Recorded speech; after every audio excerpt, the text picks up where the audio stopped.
Hi అండి, అందరికీ నమస్తే. Welcome back to our channel Hannu Geethu world. ఈరోజు మన హన్ను గీతు వరల్డ్ కిచెన్లో కార్తీక మాసంలో అందరూ తప్పకుండా తినాల్సిన 2 రెసిపీస్ని అయితే మీకు చూపించబోతున్నాను. నేను కూడా మా ఇంట్లో ఈ రెసిపీస్ చేయాలని ఎప్పటి నుంచో అనుకుంటున్నాను, కానీ కుదరలేదు. ఇప్పటికి కుదిరింది. మరి మీరు కూడా తినని వాళ్ళు ఎవరన్నా ఉంటే కార్తీక మాసం అయ్యే లోపల ఒక్కసారి తినండి. ఈ సైన్స్ డెవలప్ అవ్వకముందే మన పెద్దవాళ్ళు ఎప్పటి నుంచో కొన్ని సంప్రదాయాలు ఆచారాలు పెట్టారు కదా, ఈ సీజన్లో ఇవి తినాలి, ఇలా చేయాలని. అవన్నీ కూడా మన ఆరోగ్యాన్ని దృష్టిలో ఉంచుకునే పెట్టారు. మరి మనం కూడా ఆ సాంప్రదాయాలకి గౌరవించి ఏ సీజన్లో తినేవి ఆ సీజన్లో తింటే వచ్చే నష్టమేం లేదు కదా. కాబట్టి మనం కార్తీక మాసంలో అందరూ తప్పకుండా తినే కంద బచ్చలి అలాగే నేతి బీరకాయ పచ్చడిని కూడా ఒకసారి చేసుకుని తిందాము. మరి వీడియోలోకి వెళ్ళే ముందు మా ఛానల్ కనుక సబ్స్క్రైబ్ చేసుకోకపోతే ప్లీజ్ సబ్స్క్రైబ్ చేసుకోండి. అలాగే మరిన్ని మంచి వీడియోల కోసం పక్కనే ఉన్న బెల్ ఐకాన్ని యాక్టివేట్ చేసుకోండి. ముందుగా కమ్మగా కంద బచ్చలి కూరను ఏ విధంగా చేయాలో చూద్దాము. దీనికోసం నేను 1/2 కేజీ బచ్చలి కూరను తీసుకున్నాను. బచ్చలి కూరలో రకరకాలు ఉంటాయి కదా, మీకు నచ్చింది తీసుకోండి. అలాగే 1/2 కేజీ కందను కూడా తీసుకున్నాను. ఇప్పుడు ఒక బేసిన్లోకి కొద్దిగా వాటర్ని తీసుకుని కొద్దిగా పసుపు కళ్ళుప్పు వేసుకుని క్లీన్ చేసి పెట్టుకున్న బచ్చలి కూరను వేసుకుని బచ్చలి కూర మునిగే వరకు వాటర్ని పోసుకుని ఒక 5 నిమిషాలు నాననిద్దాము. ఇలా చేయడం వల్ల దీనిపైన ఉన్న కెమికల్స్ అన్నీ తొలగిపోతాయి. ఇప్పుడు నేను తీసుకున్న 1/2 కేజీ కందని పీల్ తీసుకుని ముక్కలుగా కట్ చేసుకోవాలి. కంద కోసేటప్పుడు దురద వస్తుంది కాబట్టి ముందుగా చేతికి ఆయిల్ని అప్లై చేసుకుని చెక్కు తీసుకున్నట్లయితే చేతికి దురద రాకుండా ఉంటుంది అనమాట. ఇప్పుడు కందని నీట్గా క్లీన్ చేసుకుని చిన్న చిన్న స్క్వేర్స్ లాగా కట్ చేసుకుని రెడీగా పెట్టుకుందాము. ఇప్పుడు ఈ కంద ముక్కల్ని ఒక ప్లేట్లోకి తీసుకుని పక్కన పెట్టుకుందాము. మనం కొన్ని 2-3 సార్లు నీట్గా కడుక్కున్న తర్వాత ఈ విధంగా చిన్నగా ముక్కలుగా కట్ చేసుకుని పెట్టుకోవాలి. ఇప్పుడు ఒక కుక్కర్ని తీసుకుని మనం కట్ చేసి పెట్టుకున్న కంద ముక్కలు అలాగే బచ్చలి కూరను కూడా వేసుకుని దీనిలో కొద్దిగా పసుపు అలాగే సగం గ్లాసు వాటర్ని కూడా వేసుకుని 2-3 విజిల్స్ వరకు ఉంచుకోవాలి. అంటే కంద బచ్చలు అనేది మెత్తగా ఉడికిపోవాలన్నమాట. మీరు కుక్కర్ తీసుకున్నట్లయితే డైరెక్ట్గా అయినా సరే కంద అలాగే బచ్చలి కూర కూడా మెత్తగా ఉడికేంత వరకు ఉంచుకోండి.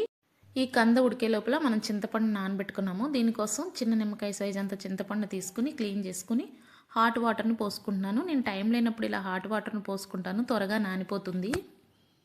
ఇప్పుడు కుక్కర్ని 3 విజిల్స్ ఉంచుకున్నాను. ఇప్పుడు విజిల్ పోయిన తర్వాత కుక్కర్ మూత తీసినట్లయితే చూడండి, కంద బచ్చలు అనేది చాలా పర్ఫెక్ట్గా కుక్ అయింది. ఒక ఫోర్క్ తీసుకుని మీరు చెక్ చేసినట్లయితే ఈ విధంగా మెత్తగా ఉడికిపోవాలన్నమాట. అలా ఉడికితేనే కూర బాగుంటుంది, అస్సలు పదును ఉండకూడదు. ఇలా మెత్తగా ఉడికిన తర్వాత గరిటెతోని ఈ ముక్కలన్నిటిని ఈ విధంగా చితుముకోవాలి. మరి ఈ పేస్ట్ లాగా కాకుండా ఈ విధంగా చిన్న చిన్న ముక్కలు అక్కడక్కడ ఉన్నా కానీ పర్లేదు. ఇలా చిదుముకున్న తర్వాత దీనికి సరిపడా ఉప్పు అలాగే మీ టేస్ట్కి సరిపడా కారాన్ని కూడా వేసుకొని మొత్తం ఒకసారి కలిసేట్టుగా కలుపుకొని పక్కన పెట్టుకోవాలి. ఇప్పుడు స్టవ్ ఆన్ చేసుకుని ఒక పాత్రను తీసుకుని చిన్న గుంట గరిటెతో 3 గుంట గరిటెల నూనె తీసుకున్నాను. మీరు మీ టేస్ట్ని బట్టి తీసుకోండి. మట్టి పాత్రలో వండినట్లయితే ఇంకా టేస్ట్ చాలా బాగుంటుంది. మీ దగ్గర అవైలబుల్గా ఉంటే వండుకోండి, లేదంటే ఏ పాత్రలో అయినా సరే వండుకోండి.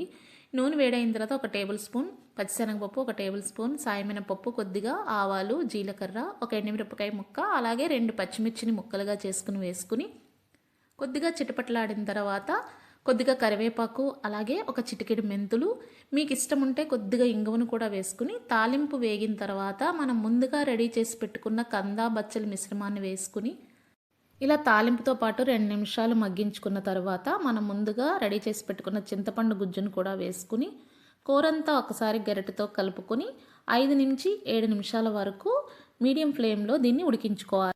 ఇలా ఒక 5-6 నిమిషాలు ఉడికించుకున్న తర్వాత మనం ఒకసారి చెక్ చేసుకున్నట్లయితే చూడండి, కూర దగ్గర పడుతుంది చిక్కబడి. ఈ స్టేజ్లో మనం కొద్దిగా కొత్తిమీరను కూడా వేసుకుని ఇంకొక నిమిషం పాటు మగ్గనివ్వండి. ఈ కర్రీని ఎక్కువగా దగ్గరగా వచ్చే వరకు ఉంచకూడదు. ఈ కన్సిస్టెన్సీలో ఉన్నప్పుడు దించుకుంటే చల్లారిన తర్వాత ఇంకొంచెం చిక్కబడుతుంది. చూసారుగా, చల్లారిన తర్వాత ఈ విధంగా చిక్కబడుతుంది. ఇలా చల్లారిన తర్వాత మనం దీనిలో ఒక 1/2 టేబుల్ స్పూన్ వరకు ఆవపిండిని వేసుకుని ఒకసారి అంతా కలుపుకుంటే కనుక మనకు కంద బచ్చలు అనేది రెడీ అయిపోయింది. వేడి మీద మాత్రం ఆవపిండిని కలపకూడదు, చేదు వచ్చేస్తుంది. ఈ విధంగా పూర్తిగా చల్లారిన తర్వాత ఆవపిండిని కలుపుకొని వేడివేడి అన్నంలో వేసుకుంటే చాలా బాగుంటుంది. మీరు ఒకసారి ట్రై చేయండి. ఫస్ట్ టైం తినే వాళ్ళకి కొద్దిగా కొత్తగా అనిపిస్తుంది, 1-2 సార్లు చూస్తే అలవాటు అయిపోతుంది.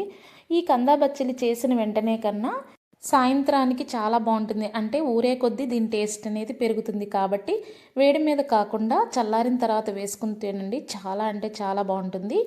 ఇప్పుడు మన రెండో రెసిపీ నేతి బీరకాయ పచ్చడి. చాలామందికి తెలుసు కార్తీక మాసంలో కార్తీక నోములకు కానీ, పౌర్ణమి రోజున కానీ, సోమవారం రోజున కానీ ఖచ్చితంగా ఈ నేతి బీరకాయ పచ్చడిని అయితే తింటారు. కాబట్టి ఈ నేతి బీరకాయ పచ్చడిని ఏ విధంగా చేసుకోవాలో చూద్దామా. దీనికోసం లేతగా ఉన్న నేతి బీరకాయ తీసుకుని ముక్కలుగా కట్ చేసుకోవాలి. నాకు చాలా చిన్న నేతి బీరకాయ అయితే దొరికింది, తెలిసిన వాళ్ళు ఇచ్చారు. కాబట్టి దీనికి సరిపడా నేను ఒక్క టమాటాను తీసుకున్నాను. అదే పెద్ద బీరకాయ అయితే ఒక 2 టమాటాలు తీసుకుంటే సరిపోతుంది. ఈ విధంగా నేతి బీరకాయని అలాగే టమాటాను కూడా ముక్కలుగా కట్ చేసి పెట్టుకోండి. ఇప్పుడు స్టవ్ ఆన్ చేసి ఒక కళాయిలో కొద్దిగా నెయ్యిని వేసుకుని 2 టేబుల్ స్పూన్ల వరకు వేరుశెనగ గుళ్ళను వేసుకుని వేయించుకుందాము. మీరు కావాలంటే నేతి బీరకాయ టమాటోని నార్మల్గా అయినా సరే సింపుల్గా పచ్చడి చేసుకోవచ్చు. కానీ ఈ విధంగా వేరుశెనగ గుళ్ళు, పచ్చిశనగపప్పు, సాయి మినపగుళ్ళు ఇవన్నీ వేసుకుని చేస్తే టేస్ట్ చాలా బాగుంటుంది. అలాగే క్వాంటిటీ కూడా పెరుగుతుంది అనమాట. ఇప్పుడు 2 టేబుల్ స్పూన్లు వేరుశెనగ గుళ్ళు వేసాం కదా, వేగిన తర్వాత 1 టేబుల్ స్పూన్ పచ్చిశనగపప్పు, అలాగే 1 టేబుల్ స్పూన్ సాయి మినపప్పు లేదంటే మినపగుళ్ళు కూడా వేసుకుని వేయించుకోవచ్చు.